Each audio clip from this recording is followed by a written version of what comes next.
Olá, meus queridos irmãos internautas, professor Pastor Jonias. Estamos de volta para dar sequência às gravações de áudio sobre Ensinando a Bíblia Sagrada.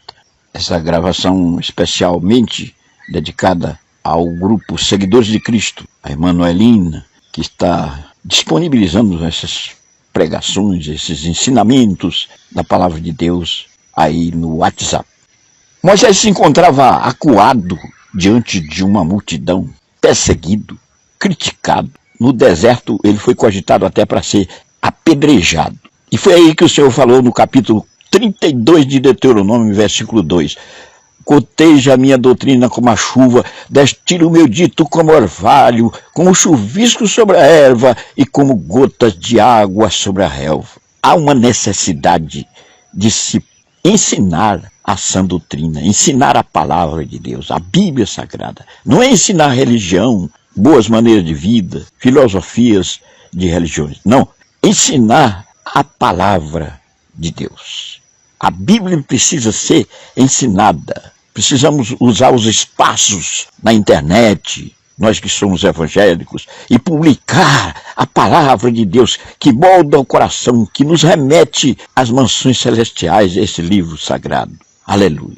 A palavra Bíblia vem da língua grega, no originário grego. Biblion, que significa coleção de livros. A palavra nos remete à compreensão de uma coleção de livros, muitos livros. A Bíblia tem 66 livros canonizados e sagrados, assim categorizados.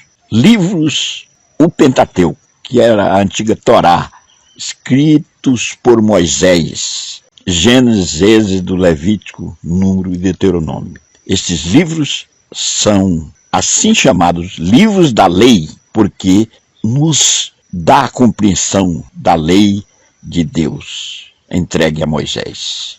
O decálogo, a vontade de Deus expressa através destes 5 livros ao povo de Israel, que se encontrava sem um norte. E Moisés foi o grande legislador e autor do Pentateuco. Livros históricos: Josué, Juízes, Ruth, 1 Samuel, 2 Samuel, 1 Reis, 2 Reis, 1 Contos, 2 Contos, Reis, Neemias, Esther. Estes são livros históricos, chamados porque versam sobre a história de Israel, a história do povo de Deus. Deus escolheu um povo para ser paradigma, para ser modelo, para a humanidade se espelhar nele. Este povo foi Israel. E aqui a história de Israel, a história dos juízes, dos reis, toda a história narrada por vários autores que nos dão uma ideia histórica deste povo. Livros poéticos: Jó, Salmo, Provérbio, Eclesiastes e Cantares de Salomão. São poéticos porque são narrados sob as leis da métrica. A poesia é a temática, traz um teor poético. Os salmos, por exemplo, são um exemplo disso, verdadeiras poesias. Cantares de Salomão, Provérbios, são pedaços de sabedoria que nos orientam ao bem viver. Livros proféticos: Isaías, Jeremias, Lamentação de Jeremias, Ezequiel, Daniel, Oséias, Joel, Amós, Obadias, Jonas, Miqueias, Naum, Abacuque, Sofonias, Ageu, Zacarias e Malaquias. Esses são livros proféticos, são livros messiânicos. Eles falam, decantam o Messias, o esperado por Israel. E Isaías, por exemplo, já narrava o nascimento desse Messias há 700 anos antes de Cristo nascer. Então são livros proféticos. Proféticos porque vaticinam, falam das coisas futuras na pessoa do Messias, que haveria de nascer, Jesus Cristo. E o Novo Testamento está assim dividido em livros também. Os evangelhos são livros biográficos de Cristo. Quem escreveu não foi Cristo, mas os escritores escreveram a história de Cristo. São 4 evangelhos: categorizados em sinópticos, aqueles que trazem um resumo igual, que é Mateus, Marcos, Lucas, e João, que não faz parte dos sinópticos, mas é um evangelho. Livro histórico, só temos um no Novo Testamento, Atos dos Apóstolos. Por que é histórico? Em Atos dos Apóstolos, nós vamos ver a história da cristandade, a história da igreja primitiva, a história do Pentecoste, o derramamento do Espírito, propagação do Evangelho através de Paulo, Silas, Barnabé, Lucas e outros mais. Livros ou cartas apostólicas. As cartas foram escritas por Paulo, Pedro, João e Judas, mas são categorizadas em cartas, ou seja, Romanos, 1 Coríntios, 2 Coríntios, Gálatas, Efésios, Filipenses, Colossenses, 1 Tessalonicenses, 2 Tessalonicenses, 1 Timóteo, 2 Timóteo, Tito, Filemão, Hebreu, Tiago, 1 Pedro, 2 Pedro, 1 João, 2 João, 3 João, Judas. Aqui são as cartas apostólicas, porque foram escritas pelos apóstolos, pessoas, esses personagens que eu já citei aqui. E o único livro profético do Novo Testamento é o Apocalipse. O Apocalipse é profético porque faz um resumo de toda a Bíblia, de todas as emissões proféticas ao longo do Velho Testamento, são resumidas e mostradas de forma sintética no Apocalipse. A palavra Apocalipse significa revelação, é revelado de forma sucinta as profecias, as emissões proféticas, tudo o que iria acontecer. O livro de Apocalipse, depois vamos aprender como está dividido em coisas que tinham acontecido, coisas que estariam acontecendo por época da escritura dele e coisas que viriam a acontecer, ou seja, no futuro. A maioria dos capítulos do Apocalipse versa sobre coisas do futuro, começando do capítulo 4 e indo até o 22. Esse livro tem 404 versículos, ou seja, 22 capítulos. Então, assim estão classificados os livros da Bíblia Sagrada, tanto do Velho como do Novo Testamento. Há, portanto, uma complexidade de conteúdos que precisam ser disseminados entre as nações da terra, as nações pagãs, que não conhecem Deus, que não conhecem Jesus, que não têm experiência com o Cristo da cruz latina do Gólgota.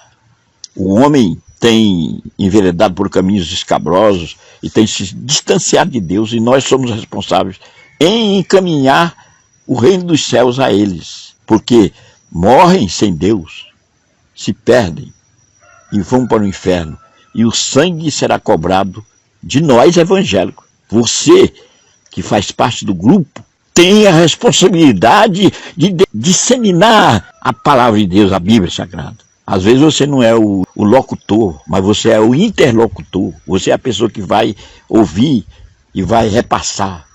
Temos aí, na pessoa da irmã Noelinda, publicando essas mensagens sobre o ensinamento da Bíblia Sagrada, e ela vai receber o galardão por estar disseminando a palavra. Não é ela que está falando, ensinando, mas ela está sendo responsável em encaminhar isso ao público, às pessoas carentes. O homem, quando tudo vai às mil maravilhas, está preocupado só com as coisas terrenas. Mas quando as coisas transcendem a esfera desta vida, aí precisa do homem enxergar essas coisas tão maviosas. Charles Roberto Darwin foi tido como o 16º homem mais influente da Terra. Charles Darwin é aquele autor da evolução das espécies. Escreveu um livro, Evolução das Espécies, e se notabilizou entre os catedráticos na ciência. Ele é o autor da teoria Evolução das Espécies, que, em resumo, e popularmente é chamada de a teoria originária do macaco. O homem é originário do macaco. Passou a sua vida entre os ilustres da terra, e sua obra o notabilizou. Ele não se lembrava de Deus, e foi aí que uma enfermidade bateu à sua porta. E ele, prestes a morrer, olhou para todos os lados, não viu uma saída, sabia que ia morrer, pegou o livro de Hebreus, que é tido como o mais importante livro da Bíblia, e começou a ler, lendo a Bíblia e chorando. No leito da enfermidade, prestes a morrer. Uma amiga lhe foi visitar, a amiga Rob, e viu aquela atitude de Charles Roberto Darwin, lendo a Bíblia Sagrada, especialmente o livro de Hebreus, se intrigou com isso e perguntou: por que você está lendo este livro? Era um livro pejorativo para um cientista. Por que você não tem como livro de cabeceira o seu Evolução das Espécies, que era um best-seller no mundo e conhecido entre os catedráticos nas universidades mais influentes do mundo? Ele levantou o olhar e respondeu para Rob: eis o maior livro que conhecia, a Bíblia Sagrada. Vou partir para a eternidade, não baseado na minha Evolução das Espécies, mas vou partir para a eternidade baseado na Bíblia Sagrada. A Bíblia Sagrada me fala de coisas transcendentais, me fala de moradas eternas, me fala de um novo céu e uma nova terra. A Bíblia Sagrada é que se descortina diante da minha visão, essa panorâmica. Aleluia. Oh, como é lindo quando alguém começa a enxergar as coisas que estão à penumbra do nosso conhecimento. Coisas do porvir, coisas do além, coisas que os olhos materiais não podem enxergar. Nós enxergamos através da Bíblia Sagrada. Até uma próxima oportunidade, meus queridos internautas.